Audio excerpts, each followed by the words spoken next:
کیسی خوفناک سو رہی ہے، شکر ہے ہارٹ اٹیک نہیں آیا تمہیں عمر افندی، ورنہ بری جوانی میں بنا دنیا میں کچھ دیکھے مر جاتے۔ اور یہ منہ میں بال لے کر کون سوتا ہے، سنبھالے بال نہیں جاتے اور تڑیاں عمر افندی کو لگاتی ہے، چوزی کہیں کی۔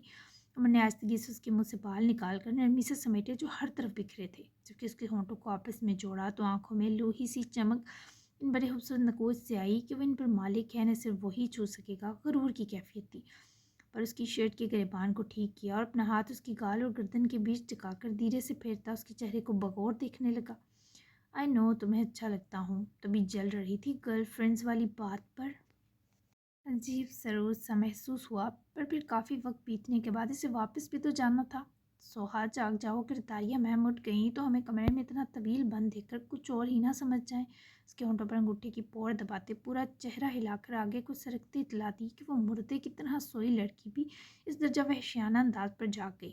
کچھ اور کیا، اتنے لکی نہیں ہو تم کہ تمہیں سوہا کی نان اسٹاپ قربتیں ملے۔ واپس ڈیوٹی پر جانا ہے نا تو جاؤ، مجھے سونے تو میں نے 6 سال کی تھکن اتارنی ہے۔ جواب دیے بنا اسے اہمیت دیتی کروٹ بدل کر پھر سوئی۔ تمر نے بازو اس کی طرف باندھے ہاتھ سے سوہا کی گردن پر جب گدگدی کی تو وہ پیچھے کو سرکی اور عمر کے سینے سے اس کی پوچھ جاجڑی، اسی موقع کی تلاش میں تھا وہ شکاری، فوری دبوچا۔ آئی لائک یو کا جواب دو تاکہ میں ذرا ریلیکس ہو کر جاؤں، ورنہ راستے میں کسی لڑکی کا دل آ گیا مجھ پر تو مجھ مسکین سے انکار تھوڑی ہوگا۔ اس بار پھر اس کے کان میں گھس کر فطری کمزوری کو نشانہ بناتے چلایا۔ سوہا نے آنکھیں کھولی۔ میں اس لیے یہاں نہیں سوئی تھی کہ تم انگور کی بیل کی لپیٹوں کی طرح چپک جاؤ۔ دور ہٹو، اتنے فری نہیں ہوئے ہم۔